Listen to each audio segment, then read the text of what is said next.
और आइंदा मैं याले के बारे में इस तरह की कोई बात बर्दाश्त नहीं करूंगा, जान लें आप लोग। सरवत साहिबा,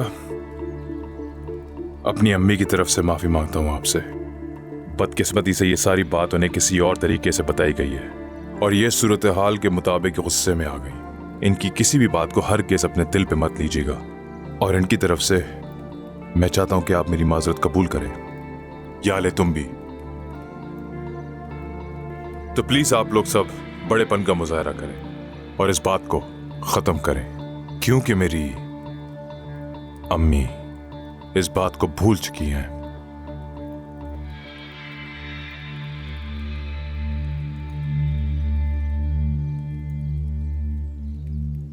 नहीं भूलूंगी मैं तुम्हें बता दूं बेटा, हरगिज नहीं भुलाया जाएगा। इस बात को मैं कभी नहीं भूलूंगी, मगर तुम्हारी और तुम्हारी खूबसूरत बीवी की खातिर इस बार मैं चुप रहूंगी और हरगिज अपना मुंह नहीं खोलूंगी। बहुत बेइज्जती की, लेकिन अगर दोबारा इस घर में ऐसा कुछ भी हुआ तो मैं चुप नहीं बैठूंगी, हरगिज चुप नहीं रहूंगी। न तुम न तुम्हारी बीवी, कोई मुझे नहीं रोक सकेगा और मैं ये घर छोड़ के चली जाऊंगी और जो मैं कहती हूँ वो करके दिखाती हूँ। आपने जो कहा बिल्कुल दुरुस्त है, लेकिन मैं आपसे वादा करता हूं कि ऐसा दोबारा नहीं होगा और मैं ऐसा होने नहीं दूंगा। आपकी फराग दिली का बहुत शुक्रिया।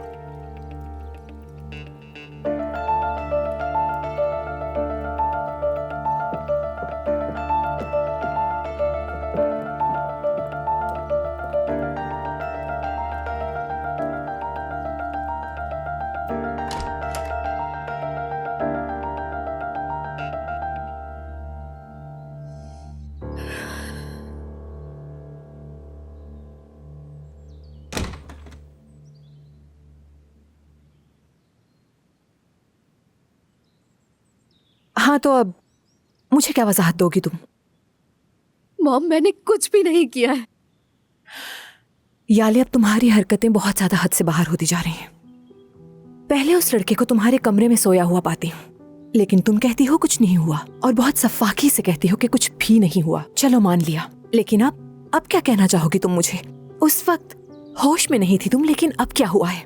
तुमने किस किया उसे? अब क्या झूठ बोलोगी? मॉम, मैं सच कह रही हूँ, झूठ नहीं बोल रही हूँ आपसे। मैंने कुछ नहीं किया। फिकरत अंकल ने भी तो यही कहा है। हाँ, कुछ नहीं किया है, बस एक किस कर दिया है। इतनी छोटी बात है। हमारे दरमियान ऐसा कुछ नहीं हुआ है। आपने सुना नहीं? फिकरत अंकल ने कहा कि वो एक मिसअंडरस्टैंडिंग थी। इस बात को बिला मुझे बढ़ाया जा रहा है बस। सबको बेवकूफ बना सकती हो, लेकिन मुझे नहीं। यहाँ असल सवाल ये है कि तुम मेरी बेटी होकर ऐसी हरकत कर कैसे सकती हो? बताओ मुझे याले। तुम्हें समझाना और हर बात से मोहतात रखना मेरे लिए तकलीफ का बाइस बनता जा रहा है। आखिर चाहती क्या हो तुम? एक ही दफा मेरी जान लेकर मामला खत्म कर दो सारा। जरा भी ख्याल नहीं तुम्हें मेरा? किस मोड़ पर लाकर तुमने खड़ा कर दिया है मुझे। मेरे शौहर के सामने, उसके घर वालों के सामने मेरी इज्जत दो कौड़ी की होकर रह गई है। अगर मैंने अपनी जिंदगी के लिए शादी जैसा फैसला ले ही लिया है तो क्या तुम मुझसे उसका बदला ऐसे लोगी? हाँ मॉम, मैं आपसे कह रही हूँ ना, मैंने ऐसा कुछ नहीं किया। मेरी बात का एक बार तो यकीन करें ना। आपके शौहर तक मेरी बात को समझ रहे हैं और मुझे बचा रहे हैं। तलाल की दादी ने हमें नीचे क्या कुछ नहीं कहा। आपको अंदाजा भी है कि मुझ पर क्या गुजर रही है, मैं कैसा महसूस कर रही हूँ। सच तो ये है कि आपने मुझे कभी समझा ही नहीं है मॉम। आपने हमेशा मुझ पर अपनी मर्जी मुसल्लत की है और हमेशा मुझसे अपनी ही मनवाती हैं। मैं आपसे बार बार कह रही हूँ कि मेरी कोई गलती नहीं है, लेकिन आप नहीं सुन रही। अच्छा, तो कसूरवार मैं हूँ। खुद गलती करके सारा कसूर मुझे देना चाह रही हो तुम। उस औरत को और उसके घर वालों को, सबको मेरे ऊपर उंगली उठाने का मौका दिया है तुमने। अगर इतना ही खुद को मासूम समझती हो तो यहाँ से सोचने की कोशिश करो। कोई भी कदम उठाने से पहले 10 बार सोच लिया करो उसके बारे में।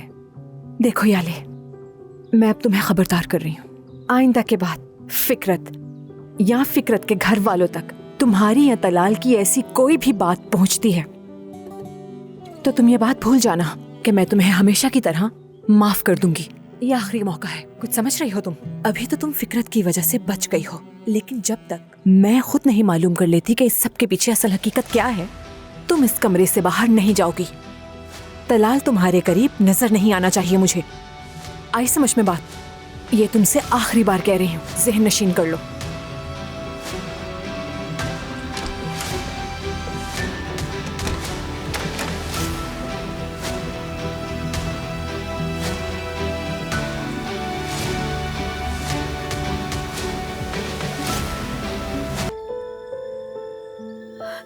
तलाल प्लीज अभी चले जाओ यहाँ से।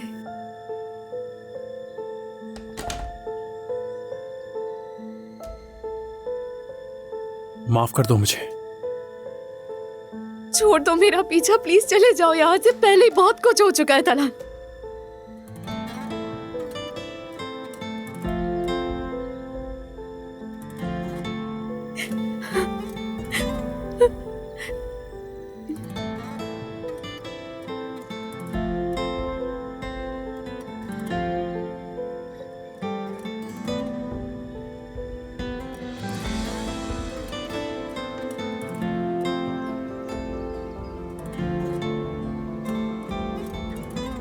सुनो, तुम्हें आखिर क्यों समझ नहीं आता तलाल? क्यों मेरा पीछा नहीं छोड़ रहे हो तुम? मुझे तुमसे कोई बात नहीं करनी, नहीं मिलना मुझे तुमसे, अकेला छोड़ दो मुझे। क्यों तुम्हें मेरा दर्द, मेरी तकलीफ नजर नहीं आ रही है तलाल? क्यों मुझे ये सब कुछ बर्दाश्त करना पड़ा बोलो? क्योंकि तुम्हारे लिए तो ये सब कुछ एक खेल है ना, किसी और की कोई परवाह नहीं है तुम्हें। ये सब कुछ तुम्हारी उस बेवकूफाना हरकत की वजह से हुआ है। कहा भी कि मेरे कमरे से निकल जाओ, लेकिन नहीं, तुम तो ढीठ बन के यहीं बैठे हो। चलो उठो, निकलो यहाँ से, जाओ मेरे कमरे से बाहर। तुम्हारी शक्ल तक नहीं देखनी मुझे, कोई बात नहीं करनी मुझे तुमसे। जाओ यहाँ से, निकल जाओ मेरी जिंदगी से। जो करते आ रहे थे बस वही करो। मेरा पीछा छोड़ दो खुदा के लिए, चले जाओ यहाँ से। अब दोबारा इस कमरे में आने की कोशिश मत करना। मेरे दरवाजे को हाथ भी लगाया तो मुझसे बुरा कोई नहीं होगा। दूर रहो मुझसे, तुम समझे?